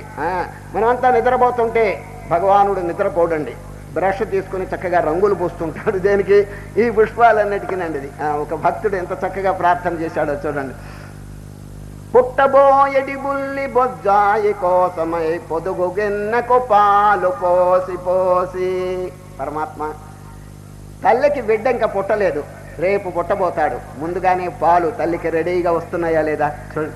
ఎంత ప్రీ అరేంజ్మెంట్ చేస్తున్నాడు దేవుడు గారు. చూడండి, దేవుడిని ఎంత చక్కగా వర్ణిస్తున్నాడు చూడండి. వారి అనన్యమైనటువంటి ప్రేమ చూడండి. పుట్టబోయడి బుల్లి బొజ్జాయి కోసమై పొదుగు గిన్నెకు పాలు పోసి పోసి కలికి వెన్నెలలూరు చలువ దోసిళ్లతో లతల కుమారాకులతికి ఎతికి.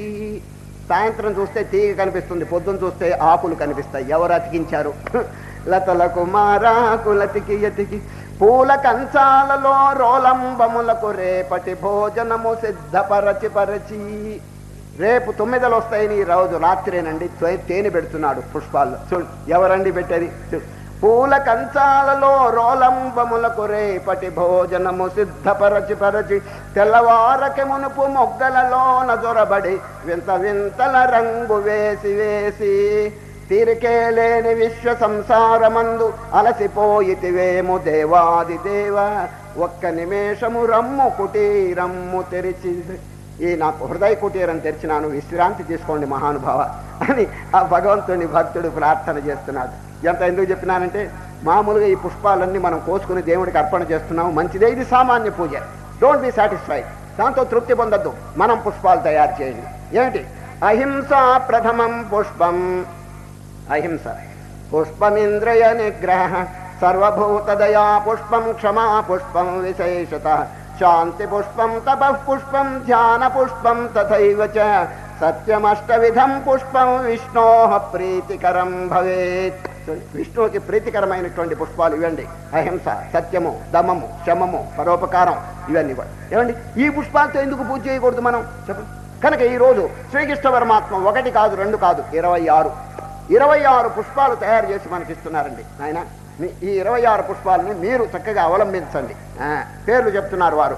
అద్వేష్ట సర్వభూతానాం మైత్రః కరుణ ఏవ చ నిర్మమో నిరహంకార సమదుఃఖ సుఖక్షమే. నిజంగా ఒక్కొక్క సుగుణం మనం హృదయంలో బాగా చింతన చేస్తుంటే ఎంత ఆనందం అండి. ఆ సుగుణం ఉన్నదా? కొంచెం విచారణ చేయండి. కాగడా పెట్టి వెతకండి. కొంచెం ఎక్కడుందండి? ఎంతసేపటికి ద్వేషము, క్రూరత్వము, అపకారము, హింస ఇవి జాస్తి అయిపోయిందండి. అది ఈ ప్రపంచం ఎట్లా ఉందో ఒక చిన్న దృష్టాంతం చెప్తే మీకు అర్థమవుతుంది. ఇటలీలోనండి, ఇటలీ డిక్టేటర్ ఒక ఆయన ఉన్నాడు, మీకు అందరికీ పేరు తెలుసు. ఎవరండి? ముస్సోలిని.